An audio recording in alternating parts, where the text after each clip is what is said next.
लक्ष्मी चंचल आहे, right. Money is liquid. Money always love from moving from one pocket to one another pocket.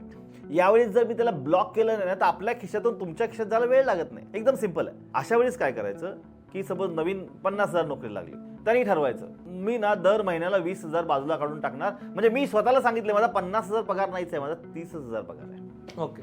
थोडं middle एजला येऊ आपण. मिडल एजला 70-75,000 पगार, पण लायबिलिटी आहे, लग्न झालंय, मुलांचं शिक्षण पण सुरू झालंय, पहिली, दुसरी, तिसरी, चौथी जे काय चालू आहे. आता यांच्या केसमध्ये पैसे शिल्लक राहत नाहीत, तरी सुद्धा त्यांनी ठरवायचं की नाही 5% पगार माझा कमी आहे. आता हे सगळे लोक काय म्हणतील, सर खरंच पैसे शिल्लक राहत नाही. तुम्हाला सांगायला काय जातंय, या सगळ्यांना मी एक उदाहरण देऊ इच्छितो. कोविडमध्ये जगलो का नाही जगलो, मॅनेज केलं ना सगळं. तसं समजून चाललं ना की 5% पगार कमी आहे, काय फरक पडतो. हे ठरवणार कोण आहे, व्यक्ती. कारण त्याच्या मानसिकतेतून ठरवलं तरच ते होऊ शकेल, नाही तर होणार नाही.